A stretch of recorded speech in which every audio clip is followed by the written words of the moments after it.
Hello viewers, আসসালামু আলাইকুম। আপনারা দেখতে পাচ্ছেন আমাদের দুইজন অভিজ্ঞ মিস্ত্রি কাজ করতেছে সিঁড়িঘরে। এই সিঁড়িঘরটা আমাদের নিচে দেখতে পাচ্ছেন, যে আমাদের ওয়াটার রিজার্ভার ছিল। ওয়াটার রিজার্ভার ঢালাই করার পর সেই ওয়াটার রিজার্ভার থেকেই আমাদের এই সিঁড়িঘরের স্টার্টিং শুরু হয়েছে। এই সিঁড়িঘরটি আমাদের 8 ফিটের সিঁড়িঘর রয়েছে, যার 3 ফিট 9 ইঞ্চি এবং 3 ফিট 9 ইঞ্চি করেই এই সিঁড়িটির প্রস্তর টিকছে।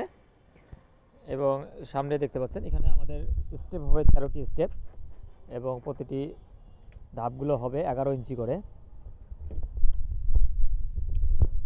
এটি তো আমাদের ল্যান্ডিং স্পেস।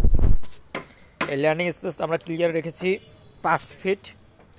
আমাদের কলম থেকে প্রায় 2 ফিট বাইরে রয়েছে এবং ভিতরে প্রায় 1 ফিট রয়েছে। এবং আমরা সিঁড়িটা এমনভাবে তৈরি করতেছি যাতে স্মুথ এবং সহজে ওঠানামা করা যায়। কোনো প্রবীণ মানুষ বা বয়স্ক লোক সহজে যেন উঠতে পারে। লিফটে কোনো রকম প্রবলেম হলে যেন সিঁড়ি দিয়েই অনায়াসে 6 তলা পর্যন্ত উঠতে পারে, সেইভাবেই আমরা এই সিঁড়িটি করতেছি, যাতে করে খাড়া না হয় এবং উঠতে সুবিধা হয়, সেভাবে আমরা সিঁড়িটি করতেছি। এখানে দেখতে পাচ্ছেন সিঁড়ি যে নিচে যে শাটারিং করতে হয় তলের, সেটি তলে শাটারিং করা হচ্ছে। প্রত্যেকটা পুঙ্খানুপুঙ্খানুভাবে মাপ করে নিয়েই শাটারিং করা হচ্ছে।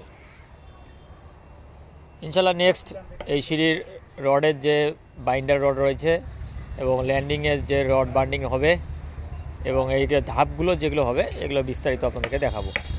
সবাই ভালো থাকবেন। আল্লাহ হাফেজ।